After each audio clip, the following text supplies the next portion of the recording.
Seja bem-vindo. Muito obrigado, a alegria é toda minha. Boa noite aos ouvintes, Juliana. Que alegria estar com você, Juliana. Muito obrigada. Thaísa. A recalcada, a Juliana sério. Agora, essa pergunta aqui eu achei assim, viu? Qual é a sua avaliação da atual gestão da OAB? Estamos em ano de eleição e a OAB, inclusive, já publicou os nomes da comissão eleitoral, ou seja, ela deu o processo eleitoral essa deflagração.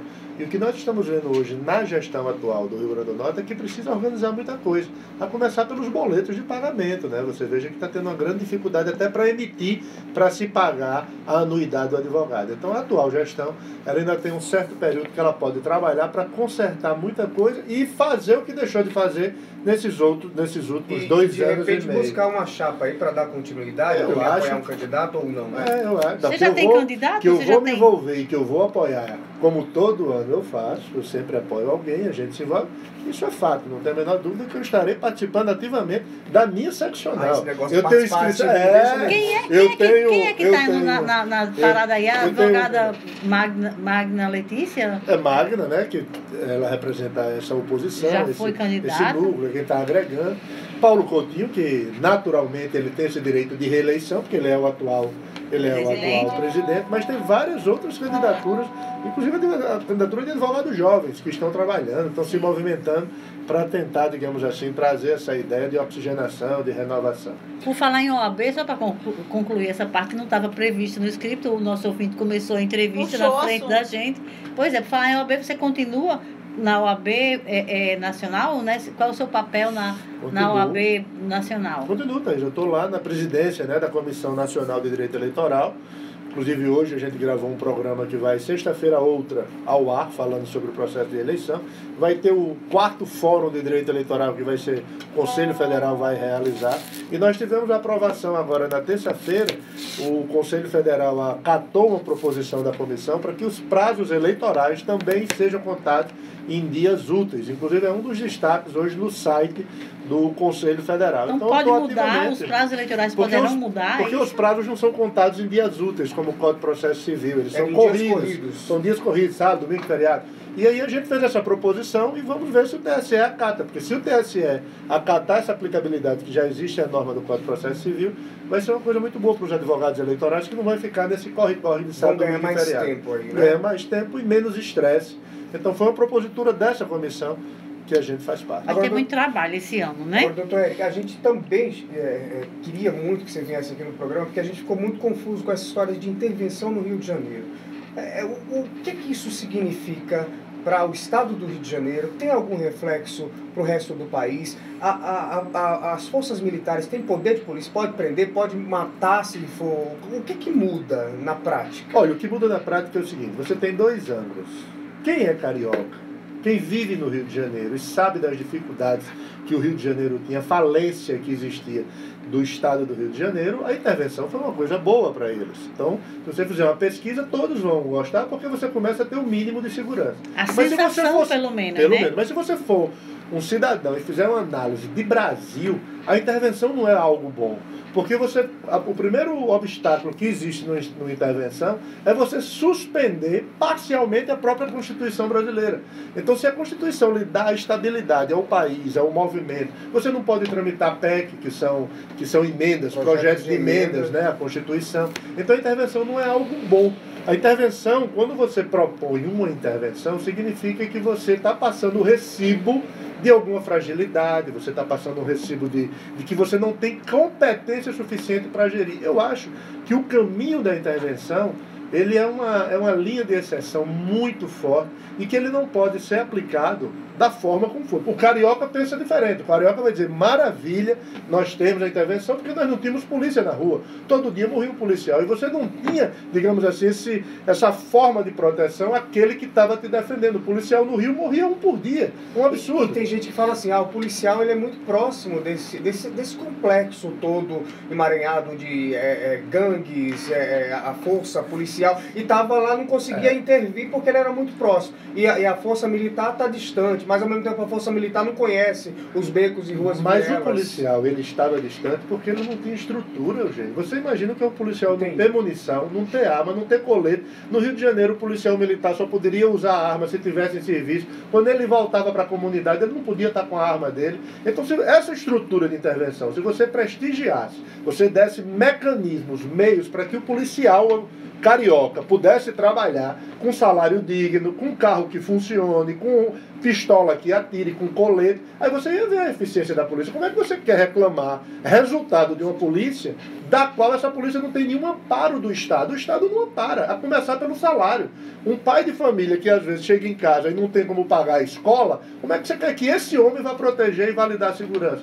Eu não estou defendendo aqui o policial em si, eu estou defendendo a estrutura de Estado que nós precisamos dar para não vir para uma intervenção como está sendo posta. Pegando o gancho aí dessa questão da intervenção do Rio de Janeiro, o que aconteceu aqui no Rio Grande do Norte? O Rio Grande do Norte também passou, através de um decreto, acredito, do governador, o comando da polícia para um major, foi, Thaís? Um major enfim, para a Força Federal, para uma intervenção nacional. Qual é a diferença disso? A diferença é que a intervenção é um instituto. O Exército, exatamente. A intervenção ele é um instituto constitucional, do qual é feito com assinatura do presidente da República, e a partir dali, aquele ente federativo, aquele Estado, Rio de Janeiro, ele não tem nenhuma gerência sobre essa área de polícia. Vai ficar exclusivamente, né?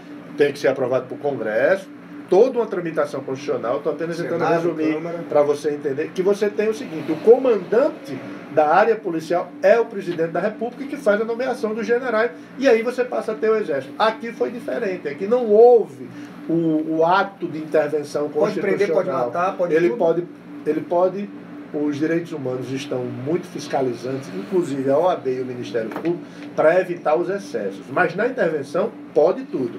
Tudo é possível, inclusive se discute até porque a Constituição está suspensa aí, né? Constituição, os direitos individuais eles estão suspensos. Agora, Eric, falar em direitos constitucionais suspensos, ontem o presidente Michel Temer disse que ainda pode fazer cessar a intervenção para aprovar a reforma da Previdência. Aí fica, para mim, me dá uma impressão, eu acredito que para muita gente também, que essa intervenção não é para valer, é uma estratégia política para o presidente chegar lá na frente em outubro, depois do Congresso ser ou reeleito ou derrotado, ele pegar esses congressistas que não têm mais comprometimento nenhum com a população e votar a reforma da Previdência. Isso aí é possível, porque é um ato do presidente, a intervenção. Ele tanto decreta quanto suspende. Fica brincando de vai e vem. O fato é que eu acho que é um instituto. Se nós discutimos na academia, quando a gente discute em sala de aula, a importância que você tem desses estados de exceção, o estado de defesa, a intervenção, todos esses aí, e você vê a forma com a facilidade como se trata, é exatamente essa falta de respeito que se tem à Constituição. Nós não somos senhores da Constituição. A Constituição é que é senhora nossa. Mas no Brasil você não tem essa respeitabilidade. São 245 artigos que a cada dia aumenta mais e você tem a posição de um constitucionalista, porque o presidente Temer é um constitucionalista, então ele deveria dar ênfase e importância ao ato que ele praticou, que é o ato da intervenção. Então, se ele praticou e se ele determinou algo, digamos assim, tão responsável que é você intervir no Estado, mesmo que parcialmente, mas você intervir numa área de Estado para resolver isso aí, você não pode simplesmente dizer, não, mas amanhã eu posso cancelar. Isso gera essa dúvida de que é um jogo político, então transforma no marketing político. Mas já há uma intenção de fazer uma intervenção, de estender a intervenção para outros estados. Eu também, acho que né? se houver, poderia haver em Roraima, porque esse problema humanitário que está existindo, e eu acho que teria que passar... Em relação à Venezuela. A Venezuela teria que passar pela OEA e etc e tal. Mas se gasta tanto dinheiro na intervenção, que é muito melhor você prestigiar o policial militar, o policial civil, dar mecanismo às pessoas que estão lá e conhece o território que eles vão trabalhar, do que você está fazendo intervenções. Eu não acredito numa outra intervenção. É algo muito... Internacionalmente você tem essa discussão. O Brasil decretou um ato de intervenção. Isso são da democracia de 88 para cá, é a primeira vez que nós estamos vendo. Isso causa um desgaste ao sistema democrático. Academicamente desgasta, ao sistema democrático desgasta, porque quando o sistema democrático ele se fragiliza, o primeiro caminho que se busca é ir atrás dos militares, porque ele tem hierarquia, ele tem ordem. Os militares, eles possuem uma organização que o Estado não está possuindo. Então, o que o presidente Temer passa é, se eu não tenho essa organização no Rio de Janeiro, eu vou trazer uma instituição que tenha, que são os militares. E eu acho que isso reforça a candidatura de Bolsonaro. Agora, Thales. quando se trata o que é que você falou que os militares têm? Organização, hierarquia e... Exatamente. A organização que os militares têm, a gente tem que dizer que também quem tem a organização são os bandidos, essas facções de bandidos. Aí o presidente Michel Temer vai e cria um ministério com a mesma burocracia de outros ministérios, porque esse ministério era para ser criado como um ministério urgente e não como um ministério de segurança, com toda a burocracia dos outros ministérios, e aí a gente vai ver que as facções criminosas vão continuar saindo na frente, porque eles não têm burocracia. Porque o Estado paralelo, a grande dúvida é o seguinte, se a intervenção até dezembro resolve esse Estado paralelo, ou a partir de janeiro do próximo ano o Estado paralelo volta a funcionar, esse crime tão organizado que começa dentro dos presídios. Nós temos o Estado permitindo que um Estado negro, um Estado paralelo, ele funcione dentro de um sistema prisional do qual o Estado oficial funciona. Então isso vai até dezembro. E depois de dezembro está resolvido o problema do Rio? Então eu acho que nós temos que refletir a longo prazo, prospectivamente. Nós não podemos estar refletindo momentaneamente e achando que o cidadão, por estar feliz hoje, o cidadão carioca está sentindo esse sentimento de segurança, vai estar com a situação dele resolvida a partir do ano de 2019. Não é por aí. Tem algumas pessoas aqui comentando, né, essa discussão aqui sobre a intervenção no Rio de Janeiro. Por sinal, se você tem aí algum comentário a fazer, 991 12 3395. Leopoldo Miranda, lá de Goiânia, está dizendo que a situação do Rio é muito parecida com o que acontece em outros estados, e ele diz que a lei... Goiânia, Goiás. Mas ele é do Rio Grande do Norte. Ele diz que a lei brasileira é muito branda para os bandidos. Por isso que está esse problema todo de segurança pública, é a opinião do nosso querido amigo. Eu queria completar a pergunta. Tem muita gente que fala que é preciso haver aí uma reforma na legislação, nos processos, né, para dar mais, fazer com que quem cometeu um crime fique preso mesmo. Eugênio, nós vivemos uma crise de reformismo. Tudo no Brasil é uma reforma. O que você precisa dar e que você precisa ter é a efetividade das normas que já existem. Você tem um conjunto de normas hoje no Brasil, cumprir. Você tem mais de 8 milhões de normas. Então você imagina que nós temos normas para tudo.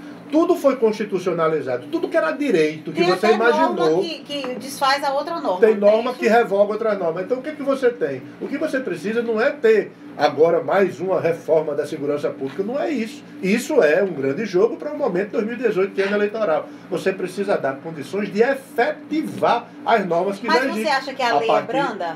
Não é branda. Pelo contrário, não tem lei branda para bandido. O que existe é falta de efetivação, de você aplicar essa norma. Aí sim, na hora que o conjunto de normativos que nós temos, a partir da Constituição, Código Penal, Código de Processo Penal, Lei do Colarinho Branco, você tem normas extravagantes, que são as legislações que complementam o Código Penal, você tem várias normas. Você precisa aplicar essas normas. Agora você vai fazer uma reforma, cria novas normas de segurança pública e não aplica, o problema vai continuar do mesmo jeito. Vamos mudar de assunto um pouquinho aqui, porque senão a gente só vai falar desse assunto. Já tem ouvinte aqui também comentando mais. Mas vamos lá. Vamos falar de Lula?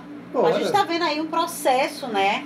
Primeiro eu quero saber, eu tenho certeza como você acompanha, como um bom advogado que o processo de Lula, como é que está hoje e você acha que ele vai ser preso ou não vai ser preso? Eu faço duas análises, uma análise de cunho pessoal. A minha análise de cunho pessoal é que quanto mais pessoas que possam participar do processo eleitoral estejam participando, mais democrático fica esse processo. Então eu sou contrário a esse afastamento do presidente Lula. Tirar ele do processo eleitoral. Deixe disputar, deixe trazer voto, e é um segmento que quer votar nele. Isso é a democracia. Isso é um entendimento pessoal, discordando do afastamento. Sim. Aí nós vamos nós vamos agora para um aspecto legal. Se é ou não possível, que é grande controvérsia. Com a decisão do Tribunal Regional Federal da 4ª Região, certa ou errada, mas com esta decisão, ele está fora do processo eleitoral. Ele está inelegível e não pode passar. Essa decisão que você diz é a que já foi tomada. Aqui já foi tomada. E na hora que julgar os embargos, aí eu vou lhe responder a sua pergunta. Se o Supremo não mudar o entendimento, que o Supremo diz, condenação de 2º grau gera execução imediata, ou seja, prisão. E os desembargadores disseram, quando eu julgar o embargo, quando nós julgarmos o embargo, nós vamos decretar a prisão. Ele já avisou, ele já disse, defesa de Lula, se movimente, porque no julgamento do embargo nós vamos decretar a prisão. E esses embargos serão julgados quando? Esses embargos serão julgados dentro de uma pauta de previsibilidade para daqui a 2 meses, então você tem 60 dias para que o Supremo defina, ou o STJ defina, porque o STJ ia definir ontem, e aí ele adiou para a próxima terça-feira, o habeas corpus preventivo para não deixá-lo preso. Ou seja, então, provavelmente se for julgado, ele será preso, inclusive... Ele está na eminência tanto de ser preso que ele já impetrou um habeas corpus preventivo para não ser. Hoje ele deu uma entrevista, você deve ter lido, na Folha de São Paulo. Foi na Folha de São Paulo, na foi? Folha. E ele pede aí a saída de Moro.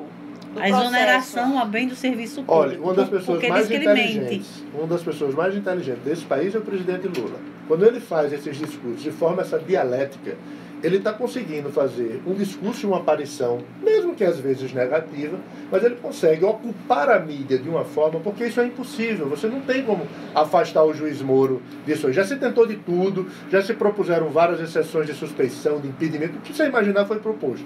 E o TRF e o STJ manteve o presidente Moro, o juiz Moro. Mas quando o presidente Lula... Olha o ato falho, o presidente Moro. Mas quando o presidente Lula faz um discurso dessa natureza, ele mexe com a opinião, ele mexe com a discussão, sobretudo de quem não é da área. Então o cidadão começa a discutir. E eu acho que ele se desgasta mais ainda. Mas ele está sendo muito inteligente nessa discussão, ele não pode ficar calado, sabe, Eugênio? Não é que eu esteja defendendo Lula, o A, B, C, vermelho, coxinha, mortadela, para mim tanto faz. Eu estou discutindo academicamente e vendo esse movimento, esse fenômeno sociológico e político. Se nós fizermos uma análise, digamos, acadêmica disso aí, ele está numa movimentação perfeita, porque ele está se defendendo, ele não está deixando que a acusação tome conta. Mas atacar um juiz do processo... Ninguém ganha processo atacando o juiz. Então, é isso que eu acho estranho nessa defesa deles atacarem o judiciário, a justiça... enfim, eu acho que ele comprou a briga desnecessária. E Lula faz isso tanto como ninguém. E o PT, né? Tanto a organização estrutural, hierárquica e de formação de poder, você só ganha processo se você tiver com o juiz, não é com o juiz do seu lado, é com o juiz sendo convencido pelo que você diz. Atacar o juiz, o que é que dá? Uma condenação que aumentou de 9 para 12 anos. O advogado subiu na tribuna, falou do juiz que eles eram incompetentes, os 3, e quando terminou o julgamento foi o quê? 9 para 12 anos. Então atacar juiz não é o caminho. Isso é dito em graduação, em sala de aula na graduação, você tem que ter uma respeitabilidade. Eu é o poder judiciário. De cursar direito, eu já estou sabendo. Agora, doutor Eric, vamos trazer aqui um pouquinho para o Rio Grande do Norte? Vamos. Tem a situação de Henrique Alves, certo? Foi pedido aí para ele voltar para casa, né? Ou seja, ele cumprir a pena em casa. Prisão domiciliar. E aí? Nós vivemos hoje no país, nós teríamos isso como o maior case para um estudo. Qual a necessidade de você antecipar uma condenação pior do que a condenação definitiva? O deputado Henrique já era para estar solto há muito tempo. Traduz aí que agora eu voei. Quando você tem uma execução provisória, que é o que está acontecendo com o deputado Henrique, muito mais rigorosa do que uma execução definitiva, se ele vier a ser condenado lá no que ainda final, não é o final do processo. Não é o final do processo. Ou seja, ele foi condenado antecipadamente. Ele está sofrendo a condenação antecipada, não só jurídica, como uma condenação também midiática. E aí ele está entrando dentro de um viés que em nenhum sistema de garantia democrático você tem uma antecipação por tanto tempo, um processo que está para ter sentença, qual o sentido dele estar preso? Eu falei mais ou menos isso aqui, quase me meteram o cacete em mim aqui nas redes sociais. Tá preso mesmo. Mas é assim, eu nem sou legalmente, fã de direto, a gente não sou fala, fã dele. Mas eu tô falando que eu já vi outros casos que as pessoas não ficam presas. Porque o que existe é o seguinte, se você tem um precedente e esse precedente é aceito pelo cidadão, amanhã esse cidadão pode sofrer do mesmo mal. Eu vou aqui fazer a comparação de Henrique com Lula. Então Lula era para estar preso. Exatamente. Então você tem essa ideia de que... Até por porque isso que eu sou Lula já contrário. está condenado, Henrique não. Por isso que eu sou contrário a esse excesso, digamos assim, que você tem dentro dessa nova filosofia. Nós temos um direito de 1943, do qual está sendo confrontado com um direito americano, que é um novo direito de discussão, teoria do domínio do fato, você ter a prova indiciária como uma prova muito forte. E aí você começou a dar, no sistema brasileiro, algo que os advogados ainda não estavam preparados. Aí você começa a antecipar, e isso dá qual a sensação? O Brasil acabou com essa impunidade, agora o Brasil é um país que não tem impunidade. Mas isso eles é alegam ferir que garantias. Henrique pode atrapalhar o processo de investigação pelo poder, pela influência. Não há a menor possibilidade. Como você vai atrapalhar se a instrução do processo acabou? Em qual instrução Henrique vai atrapalhar? Todos se os ele depoimentos já foram Todos prestados. os depoimentos, a instrução terminou, não tem mais testemunhas. Testemunhas, pelo contrário, todas disseram. As testemunhas de acusação foram testemunhas que foram boas para ser ouvidas, pelo menos foi o que a gente leu na imprensa, tudo isso. E você manter o deputado preso, por que manter o deputado preso? Aí é outra história. É porque você não tem ainda, como o ministro Jobim disse, como você não tem ainda digamos assim, uma carreira formada, você precisa formar sua carreira. O ministro Jobim disse isso ontem em São Paulo. Então como é que você forma? Criando e jogando para a opinião pública e mantendo preso e fazendo o que a opinião pública. A opinião quer sangue e areia. Quanto mais sangue e areia tiver, é o melhor. Mas academicamente, eu não estou aqui então em o defesa processo de ninguém. Henrique está mediático, está mais mediático do que legal? Muito. Se o processo de Henrique tiver um movimento, é um estouro no Brasil inteiro. Não estou falando do Rio Grande do Norte, estou falando no Brasil inteiro. Gente, né? a conversa está muito boa, mas Tem que acabou. voltar, tem que voltar, gente. 20 minutos é pouco para conversar dessa Só rapidinho, só rapidinho. É melhor do que meu curso de Direito todinho. Só rapidinho, a Lava Jato começou em 2018, né? E a Lava Jato não tem tempo para terminar, ela é orgânica, ela vive só. A Lava Jato, quem disser que vai acabar, diminuir ou interferir, vai estar mentindo. Ela é orgânica, ela se tornou orgânica com a quantidade de provas que estão sendo colhidas e que ao longo desses anos se colheu nas buscas e apreensões, nas prisões, nos depoimentos e sobretudo nas delações, ela vai render pelos próximos 10 anos, nós vamos falar de Lava Jato. Não tem delegado geral, não tem delegado geral de Polícia Federal, amigo do presidente que dê jeito. Não tem, ela é orgânica, ela vive A sozinha. multa vai pra Thaís. Um beijo pra você, a gente volta amanhã às 6 horas da noite ao vivo. Obrigado, Toé. Um abraço grande. Obrigada pela